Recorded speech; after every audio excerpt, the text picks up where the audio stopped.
apakah tidak ada CCTV yang ditemukan di sepanjang perjalanan pada saat aksi kejar-kejaran yang dilakukan oleh para terpidana terhadap sepeda motornya Eki dan Vina? Tidak ada CCTV-nya? Ada. Itu sudah dijawab oleh penyidik sendiri yang bersaksi di persidangan.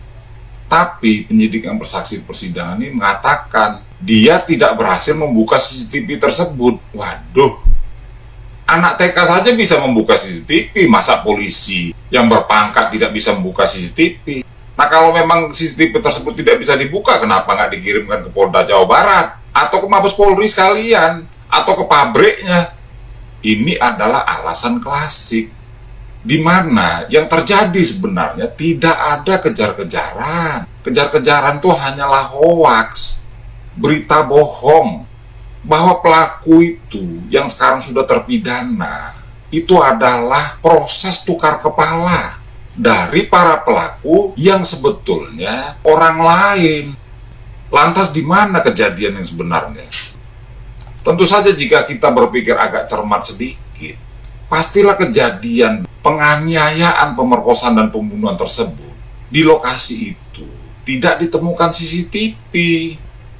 Di mana lokasi itu? Nah, di sini saya tampilkan lokasi tempat ditemukannya Bu Vina dan Eki di jembatan layang flyover Talun. Saya akan menggunakan Google Street View pada lokasi ini.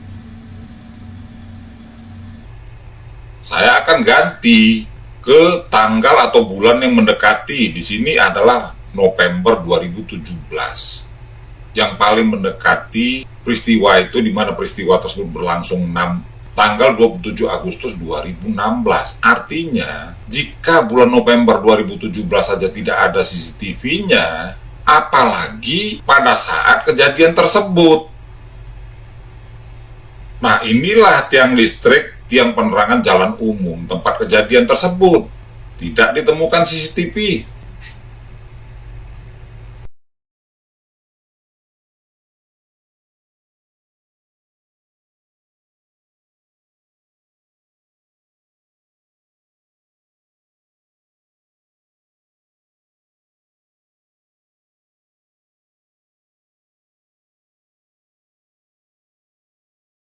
Inilah yang paling masuk akal, di mana Mel mengatakan, sebelum saya ke flyover Talun, sebelum sampai ke flyover Talun, saya parkirkan dulu di SMP 11. Lah kan lucu, mana mungkin di SMP 11 dia parkirkan? Apakah dia akan jalan kaki sejauh 1,2 km?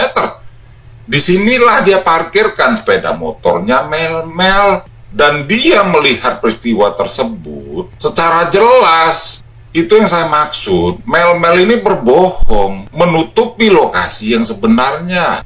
Dan lokasi ini berada bersebelahan dengan jalan tol. Jalan tol, di mana di jalan tol ini pada saat itu tanggal 27 Agustus 2016 adalah waktu sibuk. Pertama, para pegawai swasta dan BUMN gajian di tanggal 25. Yang kedua, itu adalah weekend, sehingga arus kendaraan dari Jabotabek mengalir ke wilayah timur, ke Jawa Tengah, DIY, dan Jawa Timur.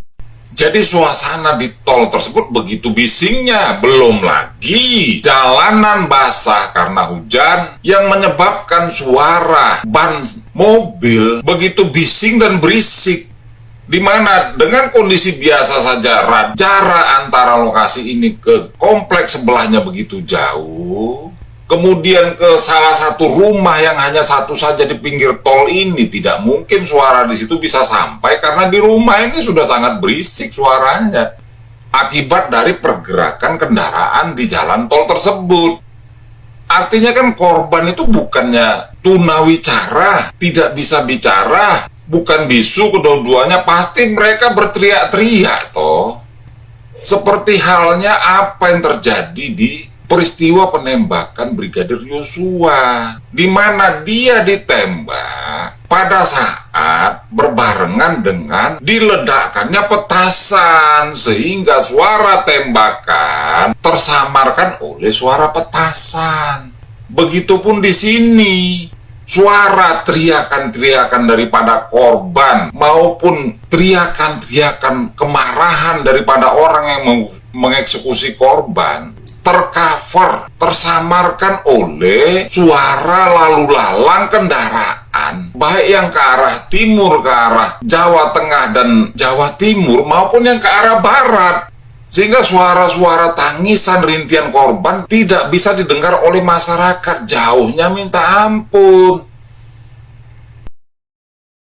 Dan lokasi ini bebas dengan CCTV, bebas sama sekali dari pantauan CCTV.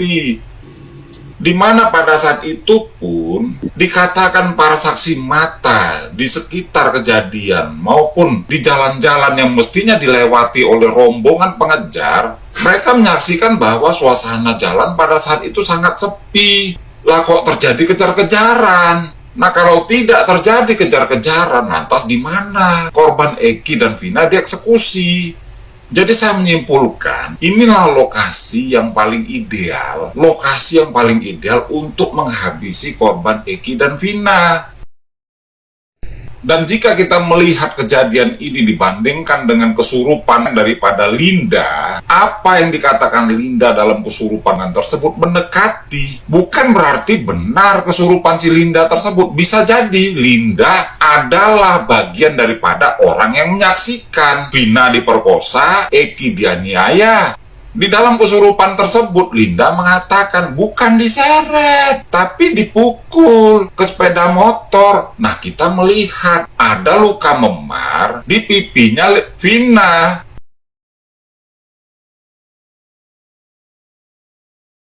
Tangan Vina patah, dipukul pakai balok. Hasil otopsi menunjukkan bahwa tangan Vina patah.